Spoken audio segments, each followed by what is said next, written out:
الحمد لله نحمده ونستعينه ونستغفره ونعوذ بالله من شرور أنفسنا ومن سيئات أعمالنا من يهده الله فلا مضل له ومن يضلل فلا هادي له وأشهد أن لا إله إلا الله وحده لا شريك له وأشهد أن محمدا عبده ورسوله أما بعد فإن خير الحديث كتاب الله وخير الهدي هدي محمد صلى الله عليه وسلم وشر الأمور محدثاتها وكل محدثة بدعة وكل بدعة ضلالة وكل ضلالة في النار. أعوذ بالله السميع العليم من الشيطان الرجيم من همزه ونفخه ونفثه. بسم الله الرحمن الرحيم. سورة أنزلناها وفرضناها وأنزلنا فيها آيات بينات لعلكم تذكرون. الزانية والزاني فاجلدوا كل واحد منهما 100 جلدة ولا تأخذكم بهما رأفة في دين الله إن كنتم تؤمنون بالله واليوم الآخر وليشهد عذابهما طائفة من المؤمنين.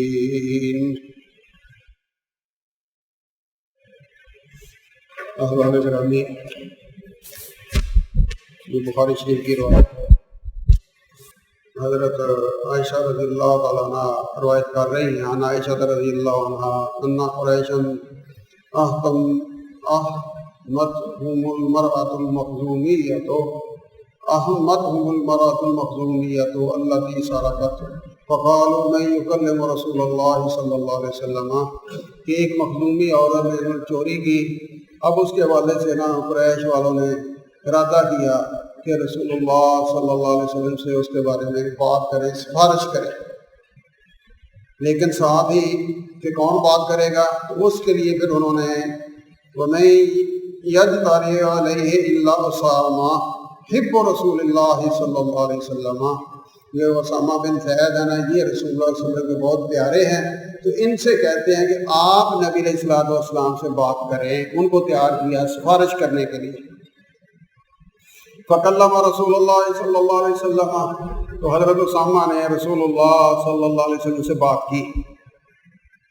فقال، تو فرمایا نبی علیہ السلام نے، اتشفع فی حد من حدود اللہ، اللہ کے بندے، اللہ کی حدوں میں تم سفارش کر رہا ہے.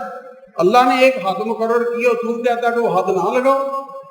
یہ تمہیں کیسے سوچ پیدا ہوئی، کیسے جرت پیدا ہوئی؟ رسول اللہ صلی اللہ علیہ وسلم بڑے حیرت سے، بڑے استعجاب سے پوچھا کہ اللہ کی حدوں کے بارے میں تم سفارش کر رہے ہو. ثم قام، پھر رسول اللہ صلی اللہ علیہ وسلم کھڑے ہوئے. فخطب، اور آپ نے خطبہ ارشاد فرمایا. فقال، فرمایا، یا ایھا الناس، اے لوگو، انما ضل من کان قبلکم، تم سے پہلے لوگ جو ہیں وہ گمراہ ہوئے. انہم کانوا اذا سرق الشریف ترکوہ، کہ جب کوئی معزز آدمی ان میں کوئی غلطی کرتا، جرم کرتا تو اس کو چھوڑ دیتے ہیں. وَإِذَا سَرَقَ الضَّعِيفُ، اور جب ان میں سے کوئی ضعیف، کمزور، یعنی ماڑا بندہ جسے ہم کہتے ہیں نا، وہ کوئی چوری کرتا، اقاموا علیہ الحد، تو اس پر حد جاری کر دیتے ہیں. یعنی کمزور کے لیے قانون لاگو ہوتا، اور جو تگڑے بندے تھے، بڑے پاور والے تھے، عہدے والے تھے، ان کے لیے قانون جو ہے وہ لیٹ جاتا. وَأَيْمُ اللَّهِ، اللہ کی قسم، لَوْ أَنَّ فَاطِمَةَ بِنْتَ مُحَمَّدٍ، وہ تو فاطمہ ہے نا مخزومی، اگر محمد کی بیٹی فاطمہ صلی اللہ علیہ وسلم، اگر یہ فاطمہ رضی اللہ تعالیٰ عنہ میرا لگتا جگر میری بیٹی اگر یہ بھی چوری کرے لقطع محمد یدہا، تو میں محمد خود اس کا ہاتھ کاٹوں گا صلی اللہ علیہ وسلم۔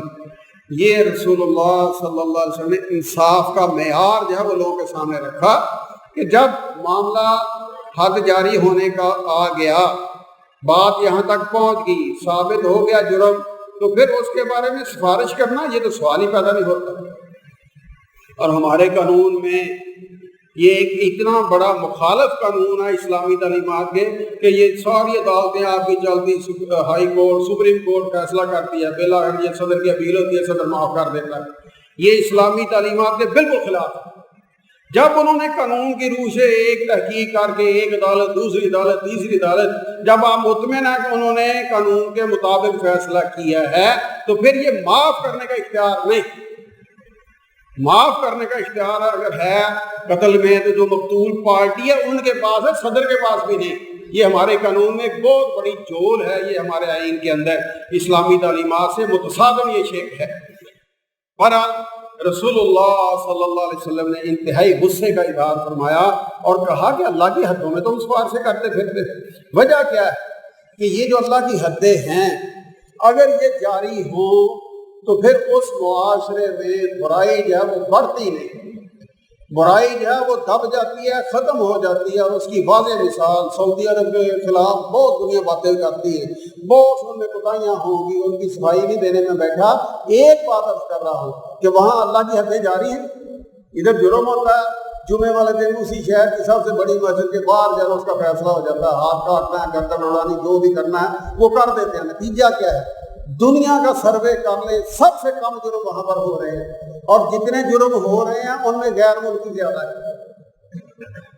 وجہ صرف اور صرف ایک ہے کہ وہاں پر اللہ کی حدیں قائم ہیں، جس جرم کی جو حد ہے وہ لاگو کر دیتے ہیں، جاری کر دیتے ہیں، اس میں کسی کی سفارش ہے وہ نہیں چلتی۔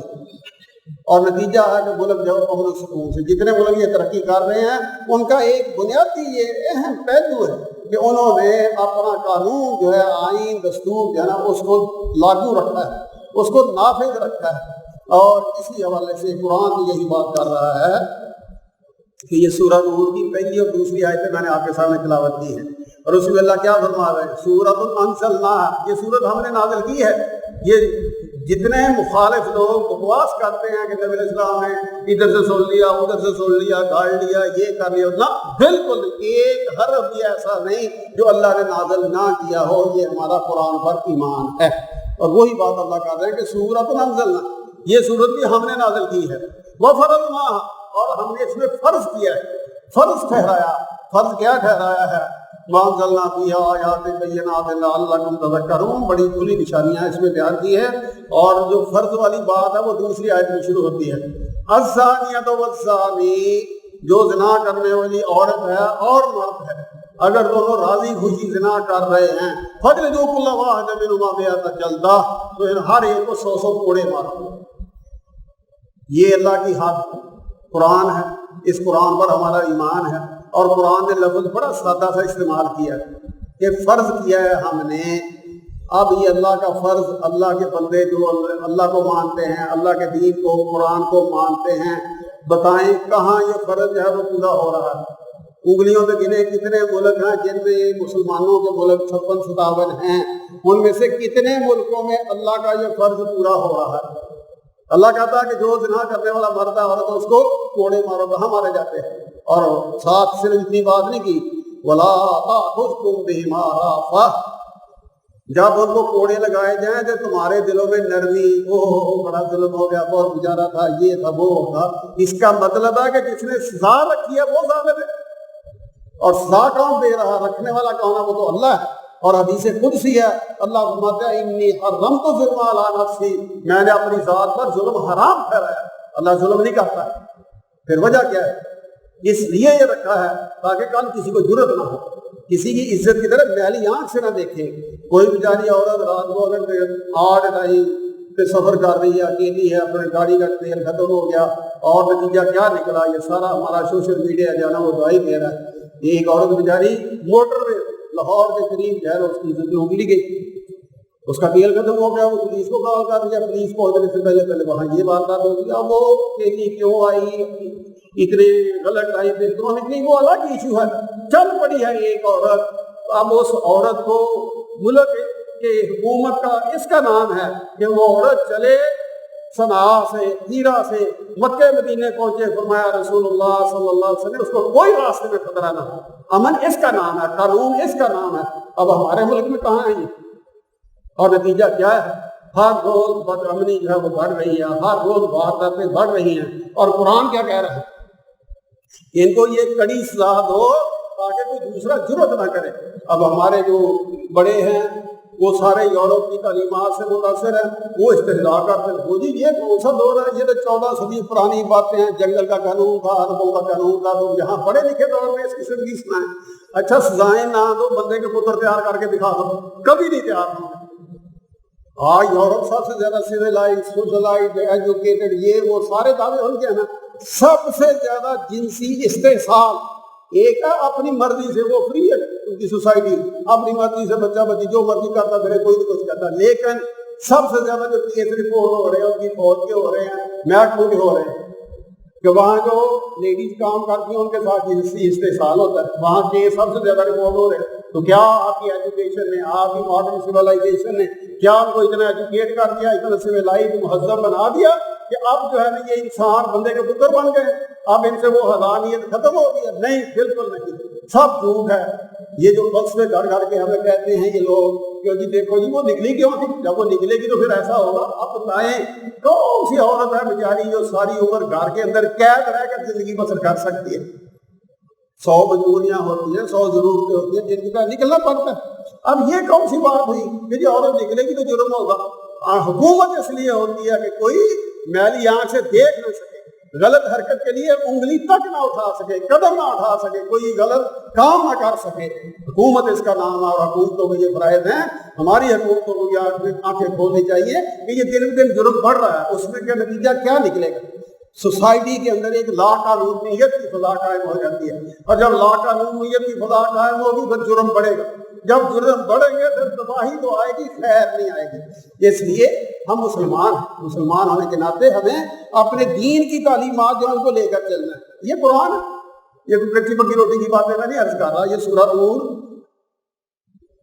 24ویں سورت ہے، اور اس کی پہلی اور دوسری آیت ہے جس میں اللہ یہ کہہ رہے ہیں کہ یہ میں نے فرض کیا ہے. یہ ہم مسلمانوں پر یہ چیزیں اللہ کی حد ہے. صرف یہ نماز روزہ صرف اتنا ہی فرض نہیں، ہم نے نماز کو فرض مان لیا، اس سے بڑھ کر روزے کو فرض مان لیا، مالداروں نے اللہ کا بھلا کرے ان کا زکات کو بعد نے فرض مان لیا، کسی نے حج کو فرض مان لیا اور سمجھا کہ دین پورا ہو گیا. دین صرف لوٹے مسلے کا نام نہیں ہے، یہ 2-4 عبادات کرنے کا نام نہیں ہے.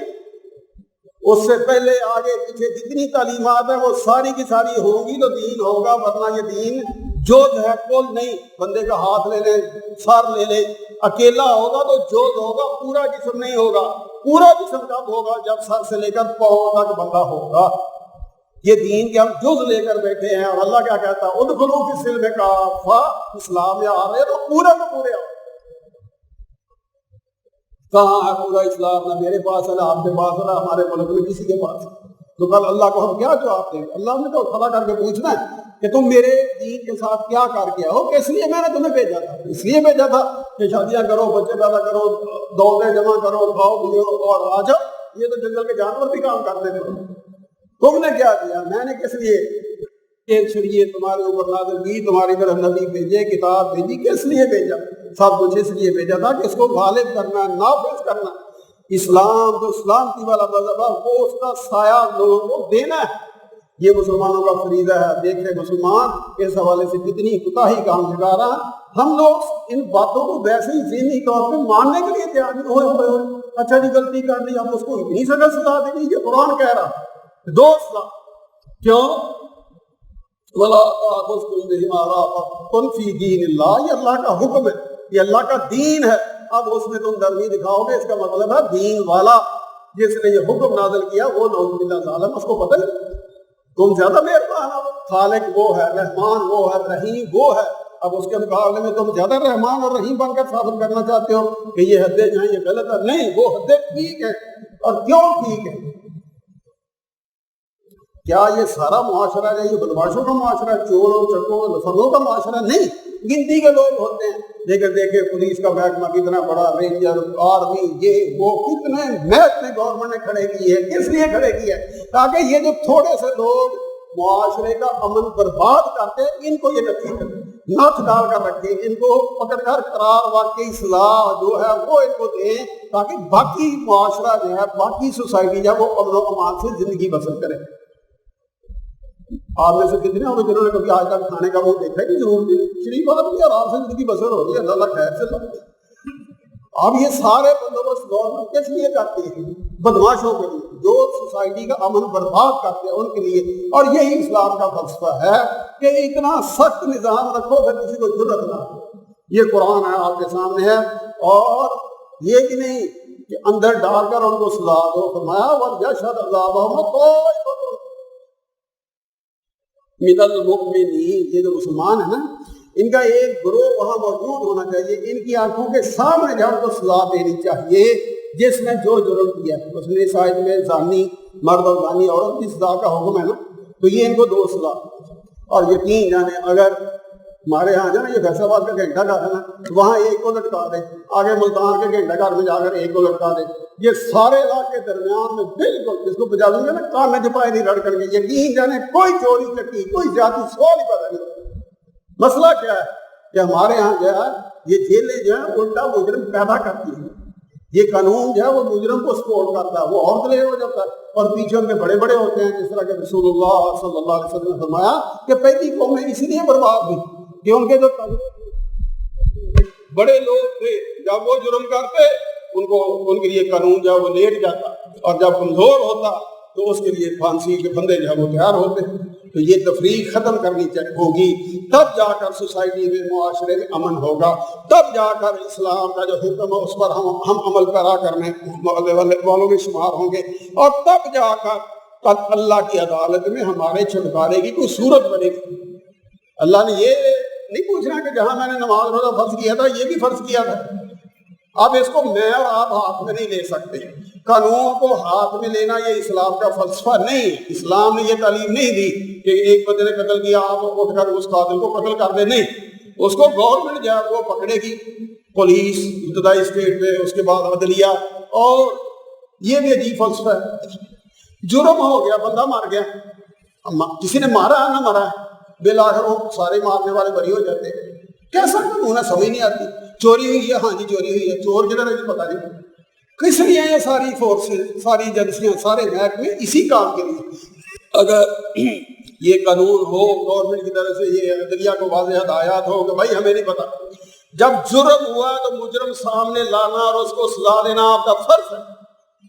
یہ قانون کی جو رائتے دے دے کر آپ نے معاشرے کے اندر مجرم پالنے شروع کر رکھے ہیں، اس کے نتیجے میں سوسائٹی کا امن تباہ و برباد ہو کر رہ گیا، لوگوں کا سکون جو بالکل ختم ہو گیا۔ خدا ان کے حال پر رحم کریں، اور یہ اسلامی تعلیمات آپ کا قانون جو ہے سارے کے سارے آوارہ بدماش لوگوں کو پالنے کا راستہ نہیں دکھاتے، یہ ہماری کوتاہیاں ہیں کہ اس کی امپلیمنٹیشن نہیں ہو رہی۔ اور نبی علیہ الصلوۃ والسلام کی ذات گرامی دیکھے کہ یہاں آپ کا چہرہ مبارک سرخ ہو رہا ہے، کتنے غصے میں آپ خطبہ دے رہے ہیں کہ اللہ کے بندو تم اللہ کی حدوں میں سفارشیں کر رہے ہیں، کتنا سخت رویہ ہے رسول اللہ صلی اللہ علیہ وسلم کا۔ لیکن دوسری طرف یہی پیغمبر رحمت ہے، سخت مزاج نبی علیہ السلام بالکل نہیں تھے، بلکہ یہ مسلم شریف کی روایت ہے کہ مضر قبیلے کے غریب لوگ آئے، ماتر کپڑے پھٹے ہوئے، بھوک سے برا حال، بہت برا حال، اب ان کے چہرے مورے ان کی حالت دیکھ کر فَتَمَعَّرَ وَجْهُ رَسُولِ اللَّهِ صلی اللہ علیہ وسلم لِمَا رَأَىٰ بِهِم مِّنَ الْفَاقَةِ، فاقے سے ان کی حالت دیکھ کر نبی علیہ السلام کا چہرہ بہت افسردہ ہو گیا۔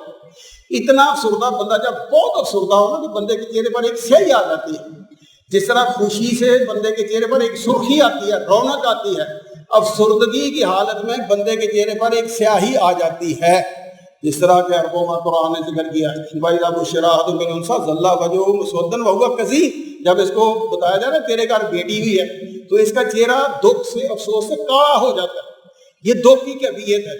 تو نبی علیہ السلام کو اتنا دکھ ہوا، اتنا چہرہ مبارک افسردہ ہوا کہ اس پر سیاہی جو ہے اس کے اثار یہ لفظ عربی میں حدیث میں استعمال ہوا ہے. اتنا نرم دل تھا نبی علیہ الصلوۃ والسلام کا کہ ایک گروپ آیا ہے بھوکا، افلاس کا، غربت کا، مارا ہوا، ان کی بھوک نبی علیہ السلام سے برداشت نہیں ہو رہی، سخت دل نہیں تھے، لیکن جب آئی اللہ کی حد کی باری قدم نرمی نہیں دکھائی، بلکہ بڑا سخت بات کیا رسول اللہ صلی اللہ علیہ وسلم نے. اور یہی آپ کا طریقہ تھا، جب بھی کوئی مجرم سامنے آتا تھا پھر اس کے لیے نرمی نہیں ہوتی تھی. اب دیکھیں کہ یہ رسول اللہ صلی اللہ علیہ وسلم کی سنت اگر یہاں ادا ہوتی کہ جو مجرم ہے اس کی جو سزا اس کو دی جائے، تو پھر جتنے ہم نے لاشیں اٹھائے ہیں یہ ہر روز جو ہے وہ آپ پڑھتے ہیں، کبھی وہ زینب بچی جو ہے اس کے ساتھ زیادتی کے بعد قتل کر دیا گیا، کبھی اسماء نام کی بچی ہے، کبھی بزنور ہے، مروہ ہے، سیمہ ہے، علی حسنین ہے، فیضان ہے، مدی ہے، اللہ حضرت کیا ہر روز. اور یہ تعالیٰ ترین محترم یہ بھی کل پرسوں واقعہ ہوا ہے. تو یہ سارے کیوں ہو رہے؟ صرف یہاں قانون کے نفاذ میں وہ سختی نہیں جو ہمارا آئین بھی چاہتا ہے اور اسلام بھی چاہتا ہے. اگر وہ سختی آ جائے تو پھر یہ باتیں بڑھے نا انشاءاللہ بالکل ایک نام و نشان مٹ جائے گا. اور ہمارا دین مکمل دین ہر حوالے سے اسلام نے ہمیں سبق دیا. مثلا چوری کی وارداتیں ہر روز بڑھ رہی ہیں، آئے روز. السارق والسارقۃ فاقطعوا ایدیہما جزاء بما کسبا نکالا من اللہ. یہ چوری کرنے والا مرد ہو یا عورت جس کی چوری ثابت ہو گئی اس کا ہاتھ کاٹ دو. یہ اللہ نے سزا رکھی ہے. اور ساتھ فرمایا، یہ سورہ مائدہ کی آیت نمبر 38 ہے، جا کر دیکھیں پڑھے. کم از کم ہم مسلمان ہیں، ہمیں علم تو ہونا کہ ہمارا دین ہمیں بتاتا کیا ہے، راستہ کیا دکھاتا ہے. ایک تو فرمایا کہ ان کی سزا یہ ہے. دوسرا نکالم من اللہ، یہ اللہ کی طرف سے عبرت کا سامان ہے. جب یہ ٹنڈا پھرے گا سارے کو پتا ہوگا کہ یہ ٹنڈا یہ چور ہے، یہ چور ہے، چور ہے. کسی کو منہ دکھانے کے قابل نہیں رہے گا. اور کل کلا دوسرا جرت نہیں کرے گا کہ اگر میں نے چوری کی ہاتھ کٹ جائے گا، میں لوگوں کے سامنے کیسے پھروں گا، کیسا علاج کیا. آپ بھی تو کینسر کی وجہ سے بازو کاٹتے ہیں کہ نہیں کاٹتے، ٹانگ کاٹتے ہیں کہ نہیں کاٹتے. اور اگر کسی چور کا کاٹ دیں گے تو کون سی قیامت آئے گی؟ الٹا فائدہ ہوگا، معاشرہ جو ہے اس کو سکون نصیب ہوگا. چور جو ہے شرمندہ ہونے کے ناطے دوبارہ جرت نہیں کرے گا. اب ڈاکٹر کہہ دے تو کاٹ دے کہ ہاتھ، اس میں کوئی کسی کو تکلیف نہیں ہوگی. اگر مولوی کہہ دے کہ یہ قرآن ہے تو وہ قرآن کا بھی مذاق اڑاتی ہے، یہ ہماری اعلیٰ سوسائٹی جو آج ہمارے اوپر سوار ہے. اور لوگ بھی کہتے ہیں کہ یہ اس دور اللہ کے بدو یہ 14ویں صدی میں 4تھی صدی کی باتیں کرتے پھرتے ہو. کس دنیا میں بستے ہو مولوی صاحب؟ مولوی صاحب اسی دنیا میں بستے ہیں جس میں آپ بستے ہیں. لیکن مولوی کو اللہ نے قرآن کی بصیرت دی، دین کی بصیرت دی ہے جس سے آپ محروم ہیں. آپ جتنے مرضی یہ سارے ادھر ادھر کے سلسلے قائم کر کے دیکھ لیں، کبھی امن نصیب نہیں ہوگا. اگر امن نصیب ہوگا تو اسی راستے پر ہوگا جو راستہ رسول اللہ صلی اللہ علیہ وسلم دے کر گئے، جو تعلیمات نبی علیہ السلام دے کر گئے، جو اللہ نے نازل کی ہے ان کے اندر یہ ہے. اور اس سے کم کبھی بھی سکون نہیں حاصل ہو سکتا. یہ ڈاکے، یہ قتل و غارت، یہ لوٹ مار، اور اس کے ساتھ ساتھ کمزور غریب بچے بچیاں گھروں میں کام کر رہے ہیں، ان کی ہڈیاں توڑی جا رہی ہیں. کوئی غریب بندہ کسی چودھری کے سامنے کوئی اس کی مزاج کے خلاف بات کر دیتا ہے، مار مار کر اس کا حشر کر دیتے ہیں. کتنے ہمارے ہاں جو ہے یہ مظلوم، مجبور، مقتول لوگ ہیں، بیچاروں کا قصور کوئی بھی نہیں. اب جن کو جرت ہوتی ہے، ان کو جرت کیوں ہوتی ہے؟ انہیں پتا نہیں یہاں ملک میں کون سا کون پوچھنے والا ہے، کوئی قانون ہے ہی نہیں. اور اسلام کیا کہتا ہے؟ یا ایھا الذین آمنوا کتب علیکم القصاص فی القتل، قتل میں قصاص ہے. جس نے جس طرح قتل کیا، اگر پتھر مار کے قتل کیا تو نبی علیہ الصلوۃ والسلام نے 2 پتھروں کے درمیان اور یہودی کا سر رکھ کر پتھروں سے کچل کر مروایا تھا تاکہ لوگوں کو پتہ چلے کہ یہ ہے قصاص. جس طرح اس نے بچے کا قتل کیا تھا اسی طرح اس کا قتل کیا گیا. الحر بالحر والعبد بالعبد والانثى، مرد ہے تو مرد، عورت ہے تو عورت، جو جس نے قتل کیا اس کو.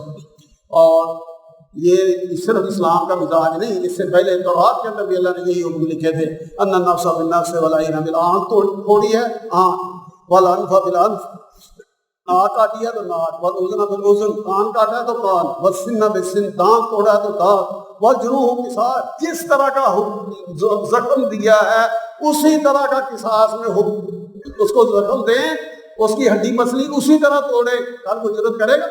یہ غریبوں کے بچے کس طرح ہر روز آج کل یہ سوشل میڈیا جو ہے نا، اس میں جتنا دنیا میں ظلم زیادتی ہوتا ہے نا، 1 منٹ میں لوگوں کے سامنے آ جاتا ہے. جی یعنی حوصلہ نہیں بنتا کہ بندہ پوری ویڈیو دیکھ سکے. ظلم ہو رہا ہے. کیوں ہو رہا ہے؟ کہ پتہ ہے ظالم کو کہ مجھے کہیں ہاتھ نہیں ڈالا جائے گا. اور اگر ظالم کو یہ پتہ ہو کہ یہ قانون میرے اوپر لاگو ہوگا، نافذ ہوگا، تو پھر کوئی جرم نہیں کرے گا. اگر میں نے اس کو تھپڑ مارا، مجھے اتنے تھپڑ مارے جائیں گے. دانت توڑا جائے گا.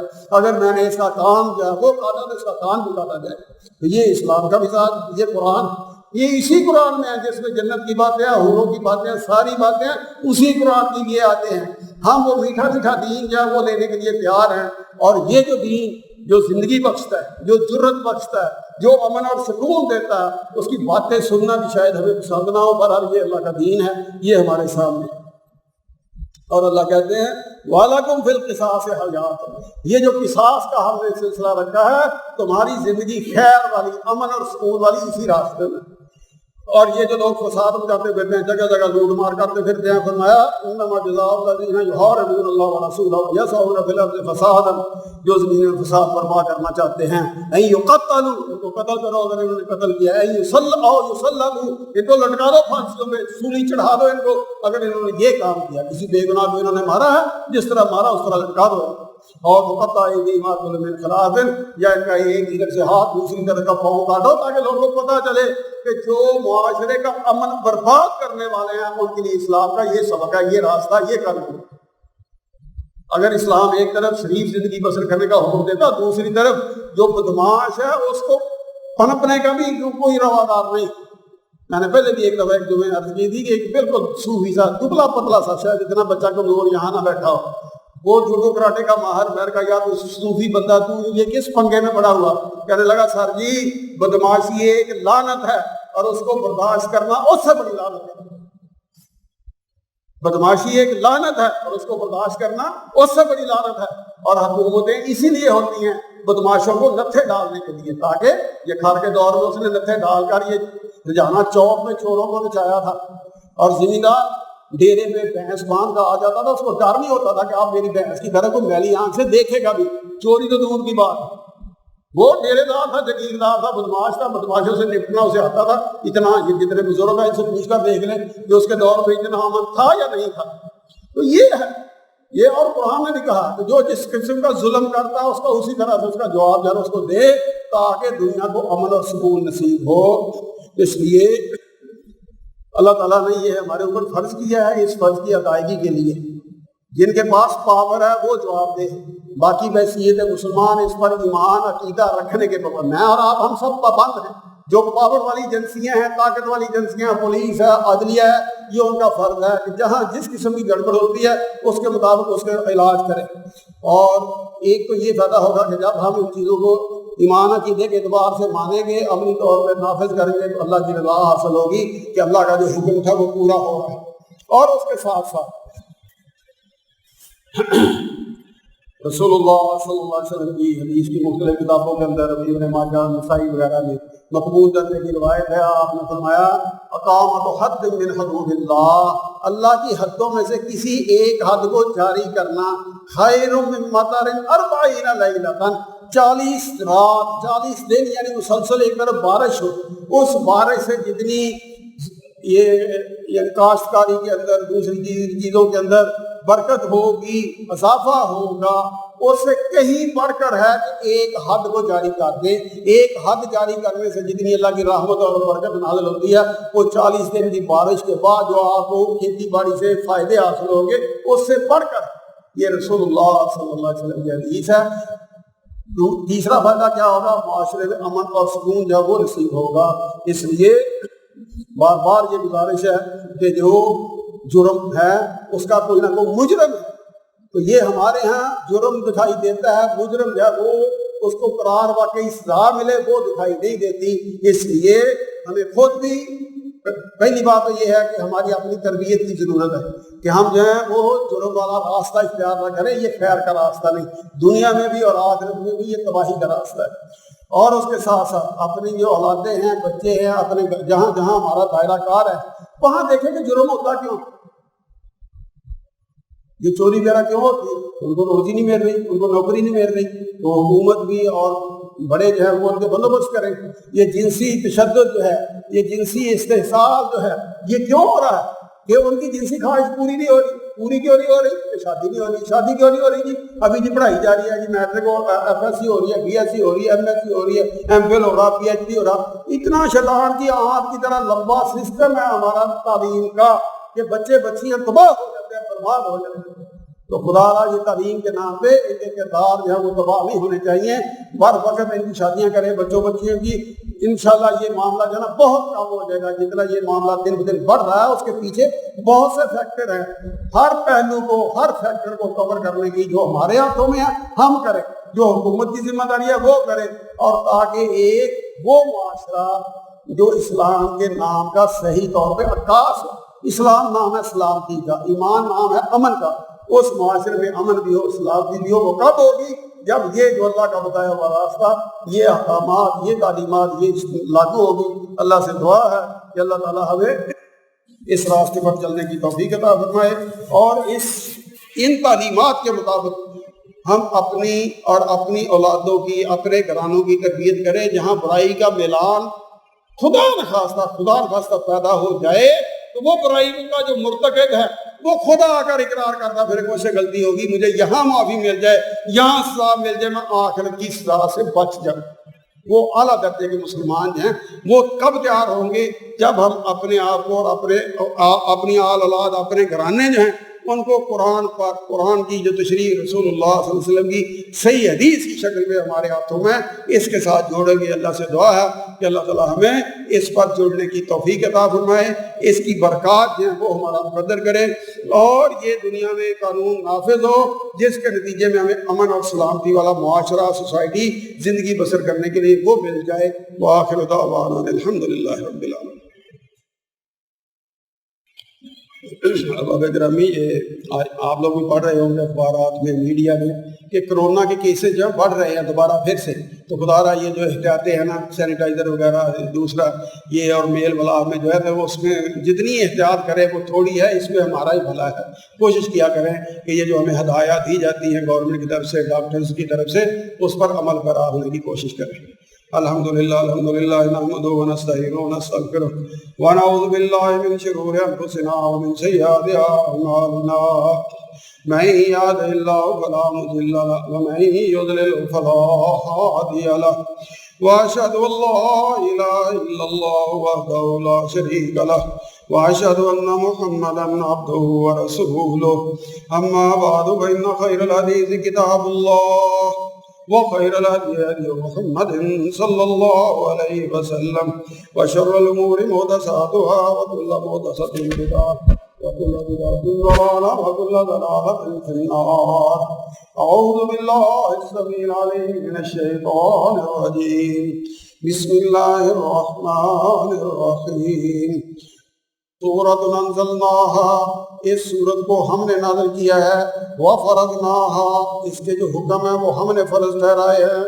وانزلنا فیہا آیات بینات، اور اس میں ہم نے روشن آیتیں جو ہیں وہ تمہارے سامنے نازل کی ہیں. لعلکم تذکرون، تاکہ تم نصیحت حاصل کرو، نصیحت پکڑو. سبحان ربک رب العزت عما یصفون وسلام علی المرسلین والحمد للہ رب العالمین.